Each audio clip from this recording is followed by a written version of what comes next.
Good morning बच्चों, कैसे आप सब? आई होप कि आप सब बहुत अच्छे होंगे, अपनी स्टडी बहुत अच्छे से कर रहे होंगे। तो आज हम बात करेंगे आपकी क्लास 8 की हिस्ट्री की बुक के 6th चैप्टर की, that is civilising the native educating the nation. ये बात कर कौन रहे हैं? ये ब्रिटिशर्स बात कर रहे हैं। क्या बात कर रहे हैं? इंडिया के कॉन्टेक्स्ट में बात कर रहे हैं कि यहाँ के जो लोग हैं, जो नेटिव लोग हैं, उनको क्या हम सिविलाइज करेंगे और क्या करेंगे? उनको एजुकेट करेंगे, एजुकेशन देंगे। अब बात हमें चैप्टर बात क्या कर रहे हैं कि जो यहाँ के नेटिव लोग हैं उनको क्या सिविलाइज करने की बात की जा रही है, उनको एजुकेशन देने की बात की जा रही है। और ये बात कर कौन रहा है? ये ब्रिटिशर्स बात कर रहे हैं। अब हमारा क्वेश्चन आता ना कि भाई आप होते कौन हो हमें सिविलाइज करने वाले और हमें एजुकेट करने वाले? हाँ, तो ये बोलेंगे व्हाइट मैन बर्डन थ्योरी। ये बोलेंगे व्हाइट मैन बर्डन थ्योरी। आपको पता नहीं है, हम ना श्रेष्ठ नस्ल के हैं, ठीक, कि हम ना सुपीरियर है और आप सबको नहीं पता है कि कैसे हंसते हैं, कैसे खेलते हैं, कैसे पीते हैं, कैसे चलते हैं, कैसे कपड़े पहनते हैं। ओके, आप सबको कुछ नहीं पता है। आप हम जानवर तो नहीं बोल सकते, पर जानवर जैसे ही जी रहे हैं। तो ये हमारा जिम्मा है कि हम आपको सिविलाइज करें, ठीक। ये ऐसे ब्रिटिशर्स बोलते हैं, ठीक।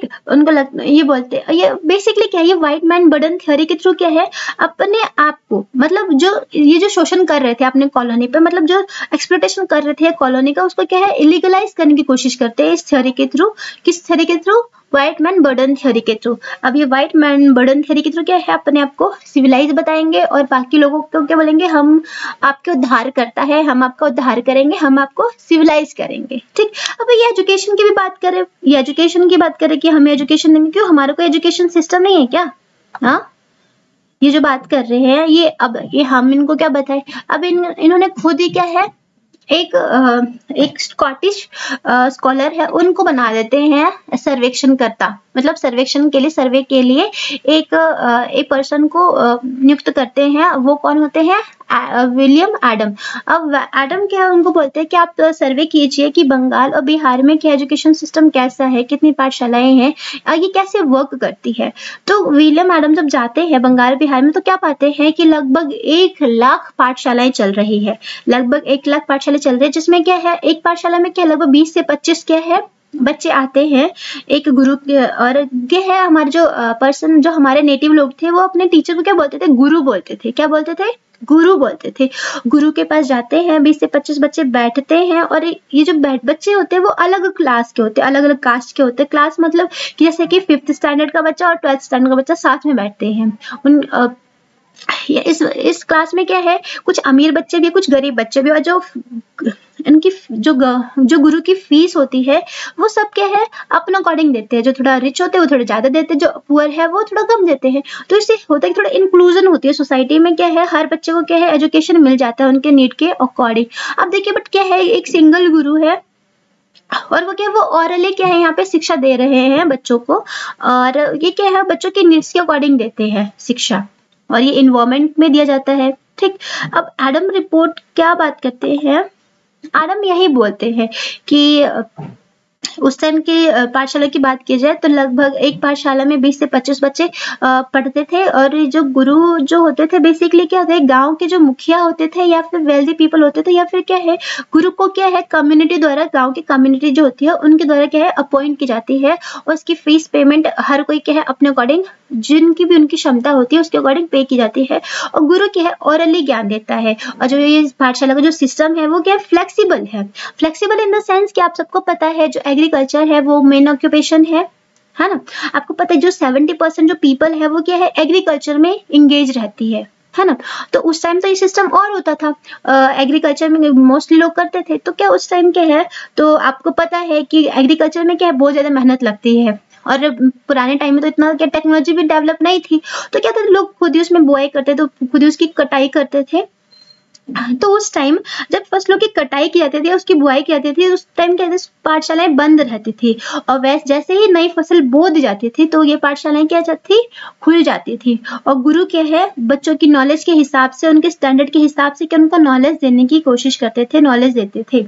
ओके, समझ आया आपको? ये हमने क्या बात की, एडम रिपोर्ट क्या बात करते हैं कि जो ये पाठशालाएं हैं वो कौन संचालित करती है, तो ये करते हैं एडमिनिस्ट्रेट जो लोकल कम्युनिटी द्वारा अपॉइंट किए जाते हैं गुरु, या फिर जो वेल्दी पर्सन होते हैं गांव के, उनके द्वारा किया जाता है, या फिर जो मुखिया होते हैं बेसिकली उनके द्वारा ये क्या है शिक्षा दी जाती है। हर बच्चों को क्या है उनके अकॉर्डिंग उनकी नीड्स के अकॉर्डिंग क्या है शिक्षा दी जाती है।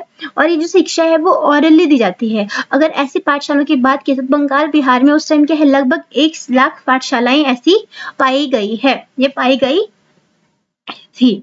ठीक है, इतना समझ आया आप सबको। अब देखिए अब हम बात करते हैं, क्योंकि देखिए ये ब्रिटिशर्स जो हमारा चैप्टर है, मतलब ये चैप्टर है हमारा, उसमें क्या बात की जा रही है, civilize the native educate the nation, कि मतलब एजुकेशन के थ्रू हमें क्या सिविलाइज करने की कोशिश करेंगे ये। अब बात आती है कि जो एजुकेशन देंगे तो कौन सी एजुकेशन दे, क्या वो हमारे प्राचीन जो शिक्षा थी वो हमें दे, या फिर जो ब्रिटिशर्स की नॉलेज है वो हमें दे, हमें उनकी लैंग्वेज सिखाए, हमें उनके ज्ञान जो उनका भी जो भी डेवलपमेंट चल रहा है उससे अवेयर हो। ठीक, तो देखिए ये थिंकर्स क्या बढ़ जाएंगे आपस में। कुछ ऐसे लोग होंगे जिनको लगेगा कि नहीं इंडिया का नॉलेज सिस्टम अच्छा है, हमें वो देना चाहिए ताकि बच्चे क्या है अपने रूट से कनेक्ट कर पाए। वही कुछ लोग होंगे नहीं इनका जो नॉलेज है वो वेस्ट है, ये यूजलेस है, तो हमें क्या है अपनी एजुकेशन सिस्टम, अपनी एजुकेशन इन द सेंस कि यूरोप की जो एजुकेशन है वो देनी चाहिए, ताकि क्या है जो वहाँ के साइंटिफिक डेवलपमेंट जो हो रहे हैं उनसे क्या करें ये लोग अवेयर हो सके। ठीक, तो ये ऐसे लोग जो फेवर में थे इंडियन कल्चर के, इंडियन एजुकेशन के, उनको क्या बोला गया ओरिएंटलिस्ट। ठीक, ओरिएंटलिस्ट आप याद कर सकते हैं, ओरिजिन किसका, इंडियन के ओरिजिन से रिलेट करते थे, कनेक्ट करते थे, दैट आर ओरिएंटलिस्ट के अगर एग्जाम्पल में बात करूं तो कौन कौन थे, William Jones, Colebrook and Nathaniel Halhed. आप याद रखेंगे इन तीनों के नाम कौन कौन से हैं ओरिएंटलिस्ट के, William Jones, Colebrook and Nathaniel Halhed. और एंग्लोइस्ट की बात, जिनको लगता था नहीं हमें यूरोपीय शिक्षा देनी चाहिए यहाँ के बच्चों को, यहाँ के लोगों को, वो कौन थे, जेम्स मिल और क्या है मैकाले। देखिए ये ओरिएंटलिस्ट और एंग्लिस्ट क्या है आपस में एक दूसरे का क्या क्रिटिक करते थे। ओके, अब हम पहले ओरिएंटलिस्ट की बात करते हैं कि ओरिएंटलिस्ट जो थे वो क्या सोचते थे वो, और ऐसे कौन, तो हमने किस ओरिएंटलिस्ट की बात की थी। ओरिएंटलिस्ट कौन थे, जिनको लगता था कि नहीं जो इंडिया का नॉलेज सिस्टम है वो अच्छा है, इनका जो फिलोसफी, जो इनका कल्चर है, जो इनका रिलीजन है, जो इनकी मॉरलिटी, जो एथिक्स, जो मेडिसिन, जो बाकी अदर साइंस में जो भी इनकी नॉलेज है वो भी अच्छी है, हमें इनको भी स्टडी करना चाहिए और इनसे हमें क्या क्या कुछ सीखना चाहिए, ऐसे हम भी कुछ सीख सकते हैं। तो वे कौन से लोग थे, ओरिएंटलिस्ट। और ओरिएंटलिस्ट में क्या नाम आता है, जो फेमस नाम होता है वो है विलियम जोन्स का। विलियम जोन्स क्या है, एक सुप्रीम कोर्ट के क्या है जूनियर जज है, ये क्या है लिंग्विस्ट है, इनको क्या है अलग अलग कल्चर को जानना, समझना और अलग अलग भाषाओं को सीखना बहुत पसंद है। ये लिंग्विस्ट इनको बहुत सारी भाषाओं के ज्ञाता है, चाहे पर्शिया हो, फ्रेंच हो, इंग्लिश हो, संस्कृत हो, ये काफी सारे भाषाओं के क्या है ज्ञाता है। ठीक, मतलब इनको बहुत सारी भाषाएं आती है और यही क्या, ठीक है। अब देखिए अब इनके जो थॉट है विलियम जोन्स के, ऐसे सेम थॉट क्या है कुछ और लोग भी है, जैसे कि हेनरी कोलब्रुक और नाथानिएल हालहेड। ये क्या है सेम विचार इन दोनों के भी। ये तो फिर क्या है, ये विलियम जोन्स पाते हैं कि कलकत्ता में तो और भी लोग हैं जिनके क्या है मेरे जैसे विचार है, और किन दो लोगों से मिलते हैं, नाथानिएल हालहेड और कोलब्रुक से।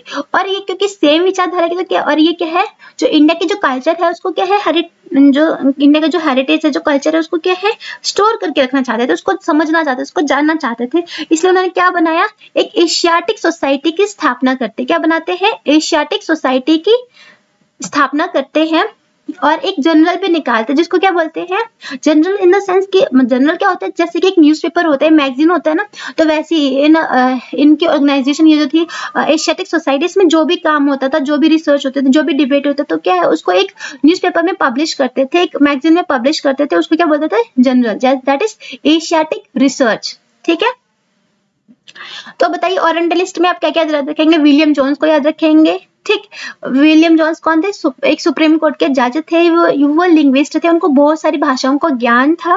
ठीक, वो क्या चाहते थे कि हमें ना जो इंडिया का जो अर्थमेटिक है, इनका जो कल्चर है, जो इनका लॉ है, जो इनका रिलीजन है, जो इनका एथिक्स है, जो अर्थमेटिक है, जो मेडिसिन है और अदर साइंस है, उन सबको क्या स्टडी करना चाहिए, इससे हम क्या कुछ सीख सकते हैं, यूरोपियन भी क्या कुछ सीख सकते हैं।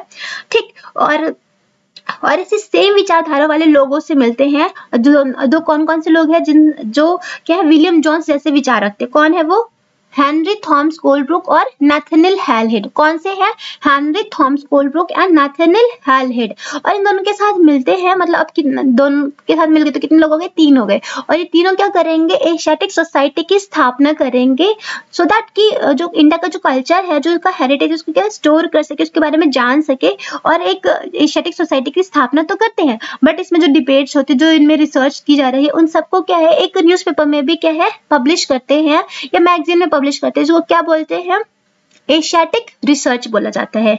आगे समझ में? ओरिएंटलिस्ट कौन थे? जिनका क्या है, इंडियन नॉलेज में क्या था? फेथ था। ठीक, अब हम बात करते हैं आगे कि ये क्यों चाह रहे थे, इनका फेथ भाई इतना था ही क्यों? क्योंकि इनको पता था कि जो इंडिया की जो एशियंट हिस्ट्री इन्होंने पढ़ रखी थी, इनको उनके ग्लोरी के बारे में पता था। ठीक, तो ये इनको पता था कि जो इंडिया का जो, इनको लगता था कि जो इंडिया का जो ग्लोरी है, वो जो पीक पॉइंट है, वो क्या है, वो पहले इन्होंने प्राप्त कर लिया, पीक पॉइंट पे पहले थे, और अब क्या है, डिक्लाइन चल रहा है। तो ताकि जो डिक्लाइन क्यों हो गया, ये इंडिया की जो ग्लोरी, तो डिक्लाइन क्यों होगी, इसके पीछे क्या क्या कारण थे, उसको फाइंड करने के लिए इन्होंने ये काम किए। ठीक,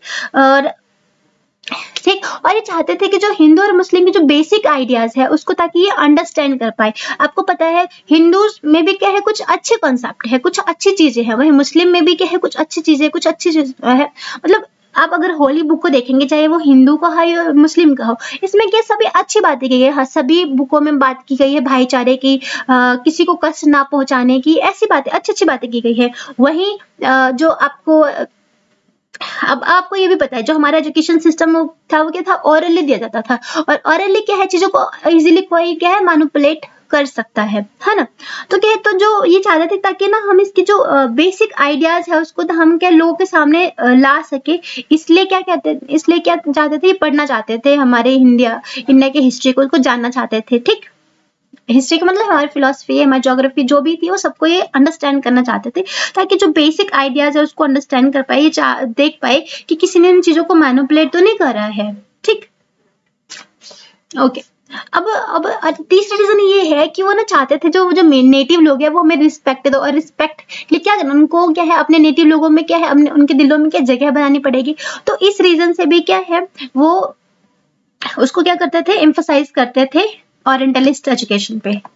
ओके, अब इसी पॉइंट व्यू से इन्फ्लुएंस होके क्या किया जाता है, एक मदरसा की स्थापना की जाती है कलकत्ता में 1781 में क्या किया जाता है, एक मदरसा की स्थापना कर दी जाती है।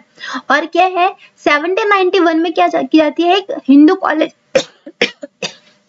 हिंदू कॉलेज की स्थापना कर दी जाती है बनारस में, ताकि वहां पे क्या है, हिंदू के जो लॉ है, उनके जो रिलीजन है, वो उनकी शिक्षा दी जाती है। ओके, अब हम नेक्स्ट बात करते हैं एंग्लोइस्ट की। ये एंग्लोइस्ट कौन है, बताइए। एंग्लोइस्ट है जिनका क्या है, फेथ यूरोपियन शिक्षा में है, जो चाहते हैं कि यूरोप की शिक्षा क्या है, इंडियन को दी जाए, जो क्या है, इंग्लिश शिक्षा के क्या है, साथ खड़े हैं। जिनको लगता है कि जो ईस्ट का जो नॉलेज है, मतलब जो इंडिया और अरब का जो नॉलेज है, वो क्या है, यूजलेस है, वेस्ट है, इसमें कुछ साइंटिफिक टेम्पर की बात की नहीं गई है। जो यहाँ के लोग हैं, वो क्या है, सुपरस्टिशन से भरे पड़े हैं। आप सबको पता है उस टाइम क्या है, सती प्रथा, बाल विवाह, ऐसी पता नहीं कई सारी बीमारियां नहीं, मतलब कुरीतियां क्या है, हमारे समाज में थी। ठीक, तो उससे भी अंग्रेजों को क्या लगता था कि भाई इनका तो ये तो सुपरस्टिशन से भरे पड़े हैं, इनका नॉलेज सिस्टम क्या ही होगा जब ये ऐसी चीजें कर रहे हैं, ऐसे प्रैक्टिसेस कर रहे हैं। तो ठीक है, तो उनको क्या लगता है, नहीं, इनको ना हमें ना अपनी शिक्षा देनी चाहिए, इनको इंग्लिश शिक्षा देनी चाहिए, ताकि क्या है, ताकि साइंस एंड टेक्नोलॉजी में जो डेवलपमेंट हो रहा है उससे अवेयर हो सके, और जो हमारे वेस्ट के जो नॉलेज है उससे क्या हो सके, उससे अवेयर हो सके, जो हमारे ईस्ट के जो अच्छे वो है लिटरेचर है, उनको क्या है, पढ़ सके ये। ठीक, तो ये क्या चाहते थे कि इंग्लिश में शिक्षा दी जाए, और जो इंडिया का जो नॉलेज है वो क्या है, वेस्ट है, यूजलेस है। ठीक, ये एंग्लोइस्ट ये मानते थे। और जैसे कि हमने ओरिएंटलिस्ट में नाम जाने, विलियम जोन्स के, हालडेन कोलब्रुक के जाने, और कौन थे आप बताइए, थर्ड नाम क्या था, हालहेड के थे, है ना, जिन्होंने एशियाटिक सोसाइटी की स्थापना तीनों ने मिलकर की थी। अब ये एंग्लोइस्ट क्या क्या काम करते हैं, हम इनके बारे में जानेंगे। अब फेमस एंग्लोइस्ट भी होंगे कुछ, है ना। तो फेमस एंग्लोइस्ट कौन थे, एक तो हमारे मैकॉले आते हैं और एक जेम्स मिल आते हैं। जेम्स मिल बोलते हैं भाई आप क्या कर रहे हो, ये क्या है, ओरिएंटलिस्ट की क्या बुराई करते हैं, क्रिटिक्स करते हैं उनको, बोलते आप क्या कर रहे हो, आप इनको और अंधकार में धकेल रहे हो, आप ऐसी शिक्षा मत दो जिसके आप उनके दिलों में अपनी जगह बनाने के लिए उनको आप अंधेरे में धकेल रहे हो, उनको ऐसी शिक्षा दे रहे हो जो यूजलेस है। उनको वो मत पढ़ाओ वो जो पढ़ना चाहते हैं, उनको वो पढ़ाइए जो पढ़ने के लिए जरूरी है, जिससे उनका साइंटिफिक टेम्पर डेवलप हो, जो उनके लिए यूजफुल है। ठीक, आप सिर्फ उनके दिलों में अपनी जगह बनाने के लिए ऐसी शिक्षा मत दो जिससे क्या है उनका और विनाश हो रहा है और उनका क्या है वेस्ट हो रहा है। हम अपने रिसोर्सेज का वेस्ट कर रहे हैं उनको ऐसी एजुकेशन देके। ठीक, और सेम थिंक करे ऐसे, मतलब जो सेम थिंक रखते हैं ऐसे, ये कौन थे, Thomas Babington, Macaulay.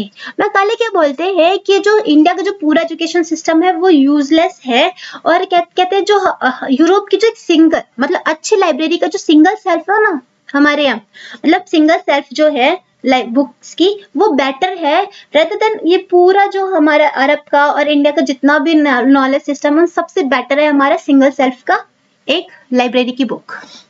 Okay, a single shelf of good European library was worth the whole native literature of India and Arab। मतलब जितना भी अरब और इंडिया का लिटरेचर उन सबसे बेटर है हमारे यूरोप का एक सिंगल सेल्फ की लाइब्रेरी की बुक्स। ठीक, आप समझ सकते हैं कैसे दो विचारधाराओं की लड़ाई है। एक एंग्लो जिनको लगता है कि इंडिया का एजुकेशन सिस्टम अच्छा है, हमें उनको जानना चाहिए, समझना चाहिए, ताकि हम क्या है उनके जो यहाँ के स्थानीय लोग हैं उनके दिलों में अपनी जगह बना सकते हैं। वहीं एंग्लोइस्ट बोलते हैं कि आप उनको ऐसी शिक्षा मत दो जिससे आप उनके दिलों में बेशक जगह बना ले, बट जो उनके लिए यूजलेस है, जिससे हम अपने रिसोर्सेज का, अपने मनी का क्या है वेस्ट कर रहे हैं इससे। तो ऐसे मदरसा और ये जो आप द हिंदू कॉलेज जो स्थापित करें, उन ऐसे इंस्टीट्यूशंस को बंद कीजिए, ऐसे इंस्टीट्यूशन मत खोलिए आगे। ठीक, अब देखते हैं जो विचारधारा की लड़ाई है एंग्लोइस्ट और ओरिएंटलिस्ट में कौन जीतता है। ठीक, अब हम जानने की कोशिश करते हैं आगे। अब मैकाले की बात थोड़ी और कर लेते हैं। मैकाले क्या बोलते हैं? मैकाले देखिए एम्फसाइज करते हैं इंग्लिश लैंग्वेज पे, ताकि क्या है उनको क्या लगता है जो इंडिया जो है अगर वो इंग्लिश सीखेगा तो क्या है जो हमारे जो यूरोप के जो अच्छे लिटरेचर है, जो फाइनेस्ट लिटरेचर है, उससे क्या है उससे अवेयर हो पाएगा, उसको जान पाएगा, पढ़ पाएगा, क्योंकि इनका अपना लिटरेचर तो बस ऐसे ही है, मतलब यूजलेस है या ऊपर ऊपर की बातें की गई है, उसमें डीप नॉलेज की तो बात की नहीं गई है, ऐसी बातें करते हैं। ठीक, और बात करते हैं ताकि ना हमको इन्हें इंग्लिश शिक्षा देनी चाहिए, ताकि क्या है ये जो वेस्टर्न का साइंस एंड फिलोसफी में डेवलपमेंट हो रहा है उसको ये समझ सके, उसको अंडरस्टैंड कर पाए। ओके, अब हम बात करते हैं और ताकि क्या है, और मैं पहले ये भी चाहते हैं ताकि क्या है यहाँ के लोगों को हम इंग्लिश में शिक्षा देके क्या इनको सिविलाइज कर सकते हैं, इनका चेंज कर सकते हैं, इनका टेस्ट, इनका वैल्यू, इनका कल्चर क्या है, हम इसको टेस्ट को चेंज कर सकते हैं। ओके, अब हम बात करते हैं एजुकेशन फॉर कॉमर्स। अब एजुकेशन की बात की जा रही है वो किसके लिए की जा रही है? देखिए आप सबको पता है ना कि एक बच्चे का क्या है ताकि उसके जो यहाँ के जो नेटिव लोग हैं उसमें क्या है जो डिमांड क्रिएट कर सके, उनके नेटिव लोगों का क्या है टेस्ट को चेंज कर सके, ताकि वो क्या है यूरोपियन गुड्स के लिए क्या करे डिमांड कर सके, है ना। आप सबको पता है पिज्जा और बर्गर क्या है, आप सब खाते हैं, बट आपके जो पेरेंट्स या फिर जो आपके ग्रैंड पेरेंट्स होंगे वो उनको ज्यादा पसंद नहीं होगा, है ना। तो ऐसा क्यों? क्योंकि आप बच्चे हो, आपके जो टेस्ट में क्या हम इजीली चेंज कर सकते हैं, बट जो बड़े हैं उनके टेस्ट को चेंज करना बहुत ही मुश्किल होता है। तो क्या है, तो अब क्या करेंगे, ये अपने कॉमर्स के लिए अपनी चीजों की डिमांड को क्रिएट करने के लिए क्या करेंगे, अपनी स्कूल एजुकेशन पे भी ध्यान देंगे।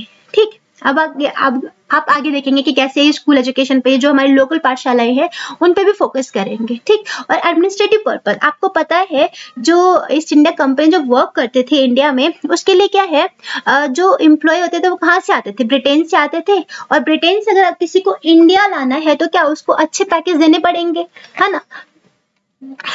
तो फिर तो अब उनको ज्यादा तो उसको तो क्या है, तो जो ईस्ट इंडिया कंपनी तो उनको क्या है ज्यादा पे करना पड़ता था।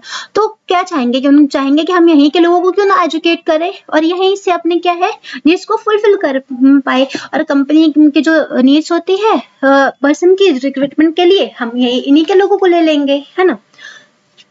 तो ये सोचते हैं और ये क्या करते हैं, फिर एजुकेशन सिस्टम लाते हैं। ठीक, अब एजुकेशन सिस्टम तो पहले से लाने की कोशिश कर रहे हैं, मतलब थॉट बेसिकली ये है कि बेसिकली क्यों लाना चाहते हैं, मतलब एजेंडा भी बोल सकते हैं कि ताकि क्या है इनके जो गुड्स है उनके लिए डिमांड क्रिएट कर सके, और जो एडमिनिस्ट्रेटिव पर्पस जो इनका रिक्रूटमेंट प्रोसेस के लिए जो जरूरत होती है एम्प्लॉय की, जो उनको ब्रिटेन से लाना पड़ता है अच्छे पैकेज में, वहीं यहाँ के लोगों को अगर वो थोड़ा कम भी पैकेज देंगे, थोड़ा कम सैलरी पे देंगे, तो भी वो क्या काम करने के लिए रेडी हो जाएंगे, तो इसलिए ये चाहते थे।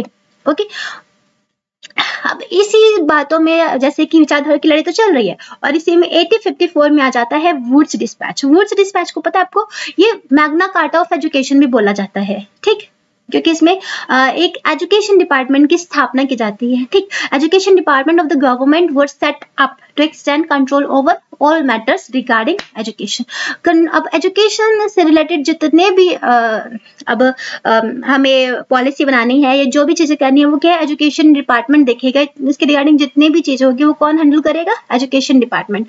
तो हमने क्या करा 1854 में एजुकेशन डिपार्टमेंट को सेट करा। ठीक, अब university were being establish in Calcutta, Madras and Bombay. अब यूनिवर्सिटी, अब देखिए, अब जैसे कि हमारा 1857 का जो रिवॉल्ट हो रहा था उस टाइम क्या है, ये साथ साथ क्या है, ये यूनिवर्सिटीज भी एस्टैब्लिश हो रही थी। कौन कौन सी यूनिवर्सिटीज एस्टैब्लिश हो रही थी, कलकत्ता, मद्रास एंड बॉम्बे। कौन कौन से यूनिवर्सिटी है, कलकत्ता, मद्रास एंड बॉम्बे। ओके, अब नेक्स्ट बात करते हैं what happened to the local school. अब जो लोकल स्कूल हमने बात की थी, एडम रिपोर्ट जो बताए थे, अब देखिए क्या क्या क्या चाहते हैं ब्रिटिशर्स, अब कि हमारे टेस्ट में, हमारे कल्चर में क्या करना चाहते हैं, चेंज करना चाहते हैं। ठीक, ये हमारे चेंज करना चाहते हैं, तो फिर क्या करेंगे ये, अब ये न्यू रूटीन्स लाते हैं, न्यू रूल्स लाते हैं। पहले जब हमारे गुरु फ्री रहते थे एजुकेशन देने के लिए, अब क्या है, गुरु के ऊपर क्या है, एक पंडित को अपॉइंट किया गया, 4 से 5 गुरुओं के ऊपर एक पंडित को अपॉइंट किया गया, और वो क्या करते थे, गुरुओं पे नजर रखते थे। जैसे कि आज के टाइम में भी आपको पता है ना, इंस्पेक्शन ड्यूटी होती, इंस्पेक्शन के लिए आते हैं लोग, है ना, तो ये तो हो सकता ये इसी का पार्ट है, जो हमारे गुरुओं के ऊपर पंडित अपॉइंट किए गए थे, वो इंस्पेक्शन करते थे वो। और ये क्या है, गुरु को क्या है, ये जो पंडित होते थे उनको एक पीरियोडिक रिपोर्ट सबमिट करनी पड़ती थी कि क्लासेस का टाइम टेबल एक फिक्स किया गया, कि टाइम टेबल फिक्स किया गया बच्चों का। जैसे कि अभी आप सबका है, जो हमारे टीचिंग जो था उसको क्या है, टेक्स्ट बुक बेस कर दिया गया। ठीक, और इसको चेक करने के लिए कि बच्चे ने साल में कितना सीखा, इसके लिए क्या एक एनुअल एजुकेशन सिस्टम को भी इंट्रोड्यूस किया गया। स्टूडेंट्स वर आस्क्ड टू पे अ रेगुलर फीस, और स्टूडेंट्स को क्या कहा गया कि एक रेगुलर फीस पे करे, रेगुलर अटेंड करे क्लासेस, और एक फिक्स सीट उनको दी गई, और उस सीट पे क्या उनको बैठने के लिए कहा गया, और जितने भी नए रूल्स होते हैं, डिसिप्लिन है, उसको क्या है फॉलो करने के लिए उनको कहा गया। ओके, अब एजेंडा ऑफ नेशनल एजुकेशन की बात कर लेते हैं। एजेंडा तो आप सबको पता ही चल गया कि क्या था, वो अपने रिक्रूटमेंट प्रोसेस के लिए जो कंपनी की नीड्स थी उनको फुलफिल करने के लिए क्या चाहते थे, लोग चाहते थे, और लोग चाहते थे वो इंडिया से मिल जाए ताकि उनको ज्यादा पे ना करना पड़े, ताकि एडमिनिस्ट्रेशन को उनको ज्यादा पे ना करना पड़े।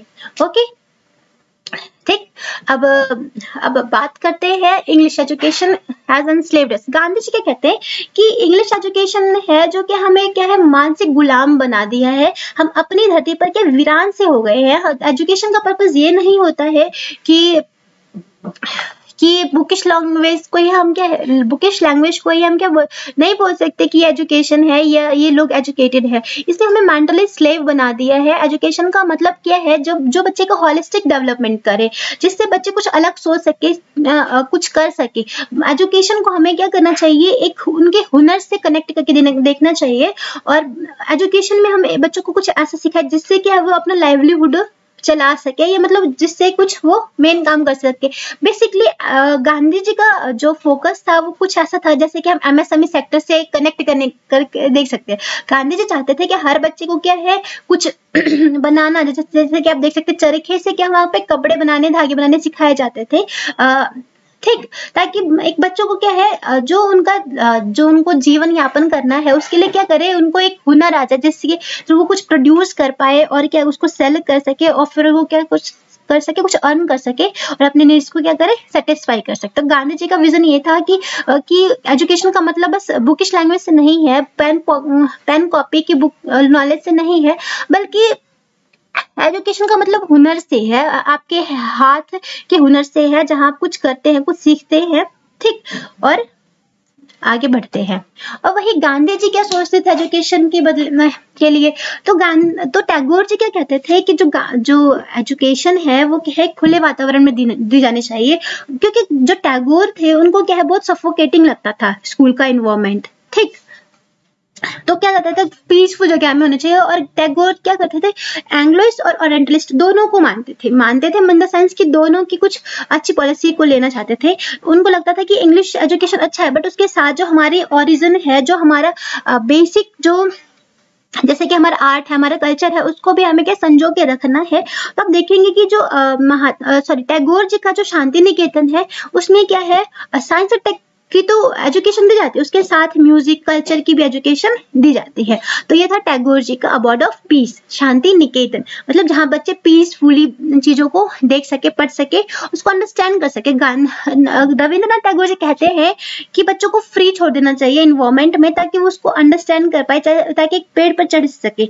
आप अगर बुक में वो मतलब बुक में क्या चीजें हैं, बुक में वही चीजें जो आपके नेचर में है, जो आपके आसपास चीजें घटित हो रही है, वही चीज अगर आप बच्चों को अलाउ करेंगे नेचर में जाने के लिए, अपने आसपास की चीजों से कनेक्ट कर पाने की, तो बच्चे सीखेंगे भी और उसके क्या एप्लीकेशंस भी सीखेंगे। अगर आप बुक में पढ़ के वो चीजों को बस रट सकते हैं, उसकी एप्लीकेशंस को नहीं कर सकते। जैसे कि एक बच्चा पेड़ पे चढ़ के सोच सकता है, मतलब अपने हाथ में, अपने माइंड में क्या कोऑर्डिनेशन ला सकता है कि मैं कैसे इस पे ग्रिप बनाऊंगा पेड़ पे, कैसे इस पे चढ़ूंगा, है ना।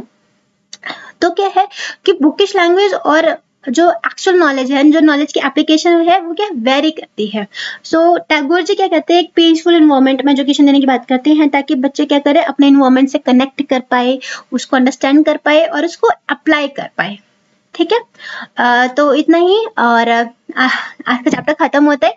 सो मिलते हैं नेक्स्ट वीडियो में, तब तक के लिए bye and like share and subscribe my video if you like it. अगर आपको लगता है कि इससे आपकी नॉलेज इनहेंस हुई है, कुछ आपने अच्छा जाना है, then please like share and subscribe that. Okay, thank you.